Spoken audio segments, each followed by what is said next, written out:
Morning guys! Ito na, itatanim ko na po yung mga succulent na na-order ko. Yan. May mga kanya-kanya na po silang nilagyan. So, itanim na po natin.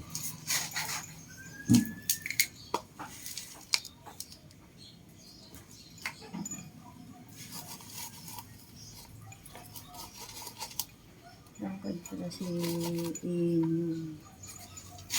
Pinili ko lang po yung maliliit na pot para madaling madrain yung kanilang lupa pag dinidilig. Kasi pag malalaki po ang gagamitin na paso, so yung ilalim po hindi natin napapansin na basang-basa, yung ibabaw naman tuyong-tuyo. So yun po yung pinagmumula ng mga nagmamasya ang kanilang katawan. Hanggang sa mamatay na lang sila nang hindi namalayan. Yun po ang na-observe ko pagka gumamit ka ng mas malaking paso. Kaya dapat yung eksakto lang po sa size ng mga succulent. Hindi masyadong malaki. Kung kahit ilagay mo sa rain and shine, nadidrain pa rin yung tubig nila. Mas mabilis silang matuyo kasi maliit yung gagamiting paso. Tapos, pag lumaki na po yung mga succulent, saka na lang po natin sila ilipat sa mas malaking paso. Ganun po ang ginagawa ko sa ngayon. Yung size nila, kung maliit, maliit lang din po yung gagamitin kong paso. Ito, aalisin ko na po ito, yung mga nagdilaw na dahon. So, hindi na rin naman po yan maganda na iwanan pa dyan. So, tanggalin na lang po natin. Kasi magmamashi rin po yan.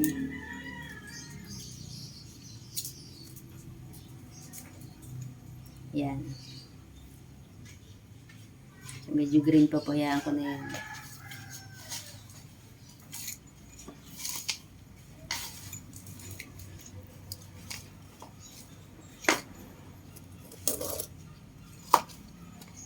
Okay.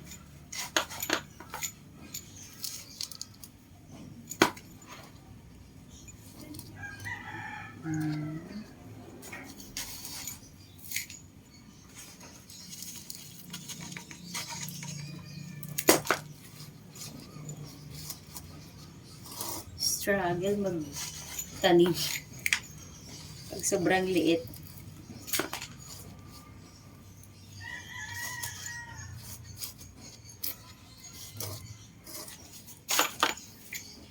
Maulan po ba dyan sa lugar nyo?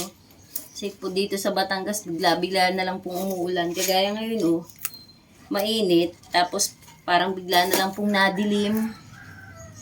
So kaya yung mga halaman, huwag basta-basta magdilig. Kasi nga laging naulan. Yan. Di po ba ang liit? Sakto lang doon sa paso yung halaman. Ganyan lang po dapat kaliit.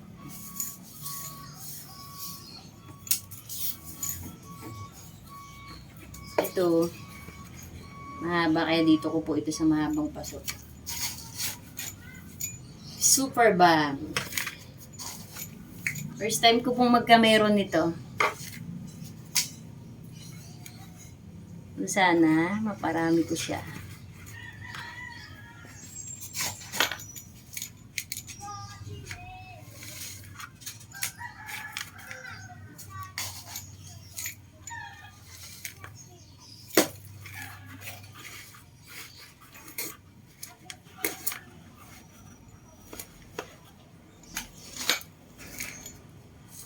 Ang ganda.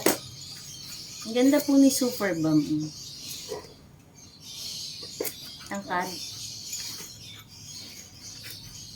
Kailangan ko siya ditong lagyan na patibay. Lagyan natin ng panis. Ayan. Tumayo na siya nung nilagyan ng panis. Kasi hindi ko po pupunuin ng lupa. Kasi medyo matangkad tong paso eh. So, hindi ko na kailangan punuin. Kasi pag pinuno, hindi siya masyadong nadidrain din agad ang ilalim. Kasi pag naparami naman yung lupa, tapos matangkad yung paso. So, ganyan lang kalahati. Hindi po puno. Ayan o. Tapos ito, dito, sa maliit din.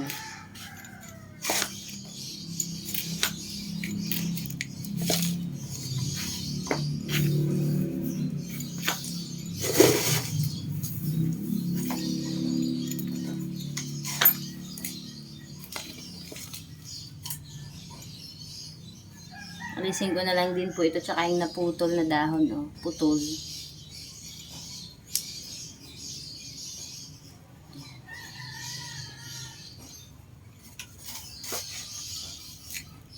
Sana maparami ko sila at mabuhay. Dagdag sa ating koleksyon.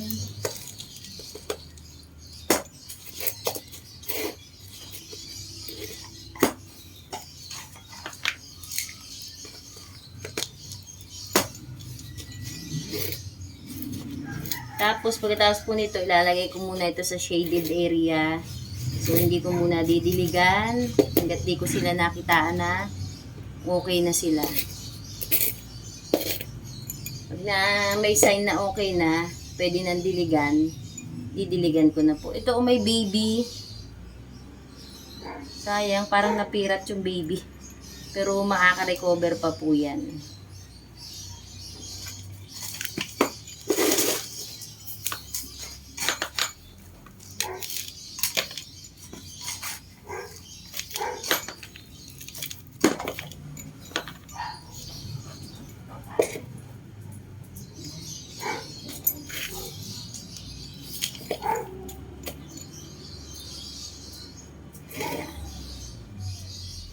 Matabunan yung baby.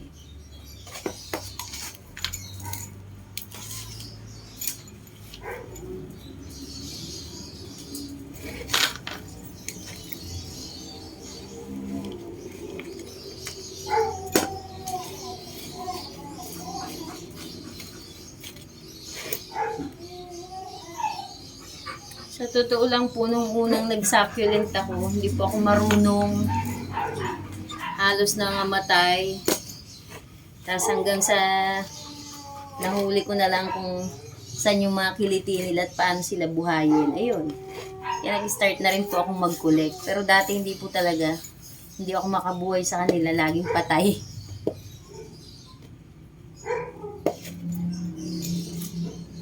Ganda! May baby rin po ito, oh. May baby, oh. Ang laki na rin po ng baby. Itong isa medyo maliit po. Ito.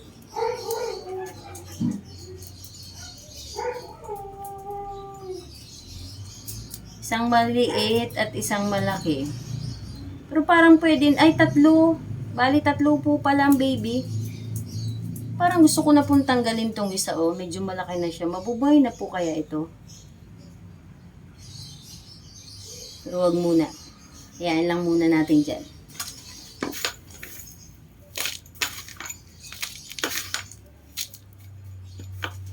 Para sure na mabubuhay. Bayaan lang muna natin doon sa mother. Yan.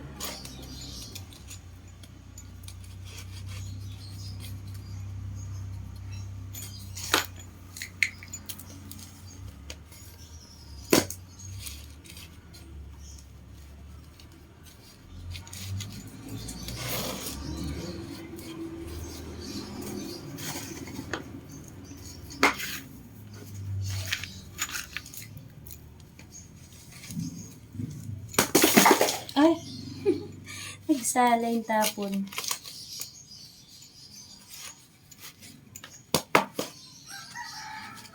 Yan. Siguro okay na yan. Okay. Hindi naman na gumagalaw. Kasi matatabunan ko yung baby pag dinamihan ko ng lupa.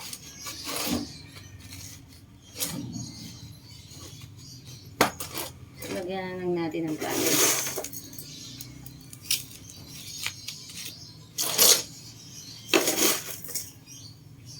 Ay, hindi mo lang.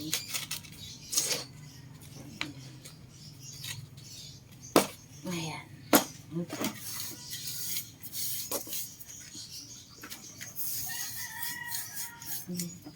Tapos ito, ayan o, laki po niya o.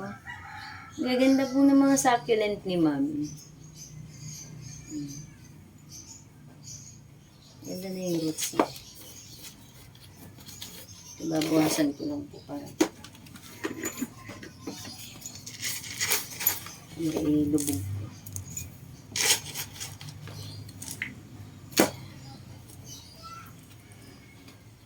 siya, oh. Ang ganda nyo. Ang laki.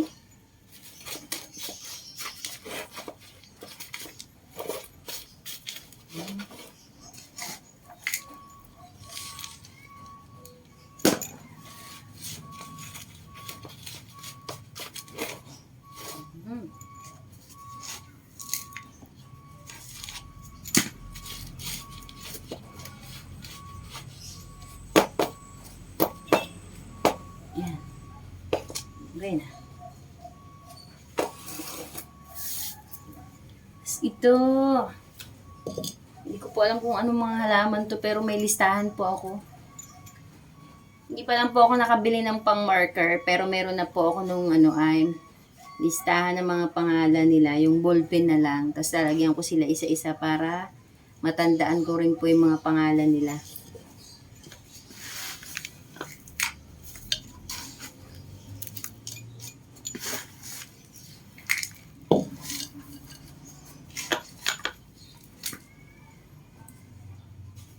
Dalawa po yung baby, oh. Ito tsaka yun, oh.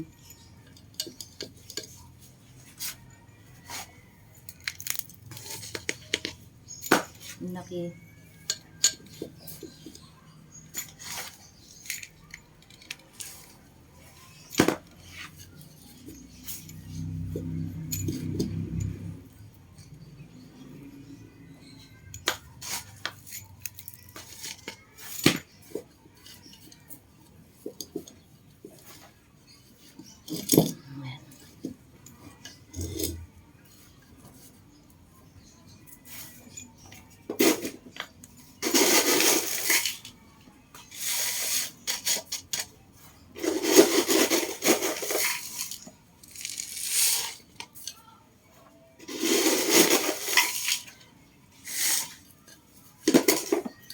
Ilalagyan ko na po ng pamis pag yung medyo parang malalaki tapos parang tutumba.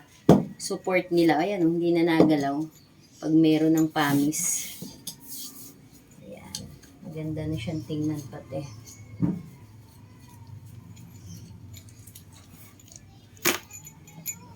Ito po yung last. Ang laki. At ang ganda ng color. Red na red.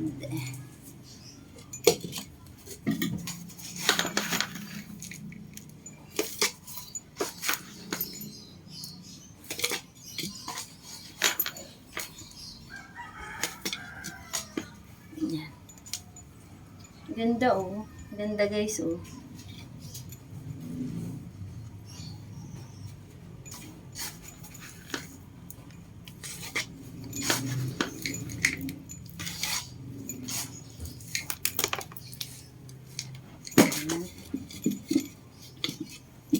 Hindi ko rin po pupunuin ng lupa. Yung ilalim po nito ay malalaking pamis. Tapos second layer po ay nilagyan ko ng ipa, rice hull. Tapos parang ang mangyayari po, kunti lang yung lupa niya sa third layer. Tapos yung pinakang ibabaw, pamis. So siguro naman po madidrain siya ng sobra at hindi siya mai-stayan ng tubig. Kasi nga, first layer, pamis. Second, ipa. So, madaling madrain po pag mga ganon. Kahit medyo malaki yung paso. Kasi malaki po yung halaman. So, kailangan ilagay ko siya sa malaking paso. Kaya ito po ang napili kong paglagyan niya. Dahil malaki nga yung halaman, malaki rin yung paso. Pero kung maliit si halaman, maliit din po yung paso. Ganun po ang ginagawa ko. Ayan. Ayan. Tapos na po natin silang itanim. At ang ganda nila. Hintay na lang natin silang maging okay. Papakita ko po sa inyo. Ayan, guys. Tapos ko na po silang itanim at ang gaganda po nila, oh. Yan, oh. Ito, oh. Sinasabi ko po sa inyo, red na red. Saka ang laki niya. Kaya okay na okay siya dun sa paso na size niya. Tapos ito, ayan, o, di po ba maliit? So, maliit din yung size ng paso. Tapos ito, maliit din po. Alam ko, sensitive po itong halaman na to, eh. Kasi marami akong napapanood na nagbablog, medyo sensitive yan. So, inilagay ko po siya sa maliit na paso para laging well drain yung tubig niya. Kasi kung hindi, baka mamatay po yan. Tapos ito, sakto lang po yung paso niya na. Tsaka ang ilalim po niya, ang ginagawa ko pamis, first layer. Second layer po ay ipa. Tapos third layer na yung pinakang mix soil nila na pang succulent. Tapos ito, ganyan din po. Lahat po ganun ang ginagawa ko kaya para ma-drain talaga yung ilalim niya at hindi sila maistakan ng tubig kasi yung kinakamatay nila, nagmamashi talaga yung katawan hanggang sa tuloy-tuloy na silang mamatay. Pag hindi mo po napansin, patay po agad. Yun lang pong mahirap sa succulent, hindi sila kagaya ng mga ornamental na gusto nila ang ulan kahit araw-araw nakaka-survive sila. Ang succulent po kasi hindi. Once na 2 times na naulanan, 3 times, parang yung tubig po nila is naka-stack. So, hindi natutuyo yung ilalim. Yun na po yung pag-uumpisa ng pag-machine nila ng buong katawan. Tapos hanggang sa aakit na siya, hanggang sa mamatay na po ng tuluyan pag hindi natin napansin. Yan. Based on my experience din po yun. At saka napapanood ko rin po sa mga ibang vlogger ng mga succulent na talaga naman pong ganun yung nangyayari pagka laging ulan ng ulan. Kasi nga po dito sa atin, laging maulan. Tapos pag uminit naman, ang tindi naman ng init. So hindi nila type yung ganung sobrang init. Nasusunog po yung dahon. Nag-i-start naman yun sa pagmasya ng dahon hanggang sa tuloy-tuloy na din. Di po ba ang hirap dito sa lugar natin? Kaya kailangan ang kanilang pwesto, shaded area. At the same time, nakakakuha sila ng araw na kailangan nila sa umaga. At saka yung sa gabi din po, yung tinatawag na hamog, kasi gusto po din nila yon yung parang medyo may hamog ng konti. Nakakapagpaganda rin po yun sa kanila. Kahit naman po sa mga ornamental na halaman, ganon din po yung gusto nila, yung may ambon, may hamog, may sikat ng araw, yun. Ganon po yung ating mga succulent, kaya kailangan ng mahabang pasensya para po mapaganda natin sila. Then ito po, ilalagay ko sa shaded area. After siguro po ng mga 1 week, pag nakitaan ko na sila na medyo nag-bloom na yung dahon nila, kasi ngayon po medyo, ayan o, mga nakatupi.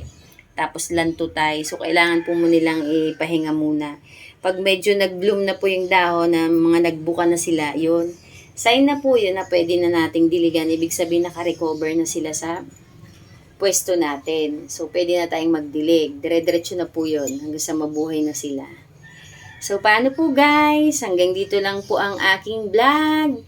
Sana po ay yung hindi pa nakaka-subscribe, paki-subscribe po ang aking mini YouTube channel. At paki-like na rin po, paki-share. At pahit na rin po ng notification bell para lagi po kayong update sa aking mga video at sa iba ko pa pong i-upload. Thank you guys!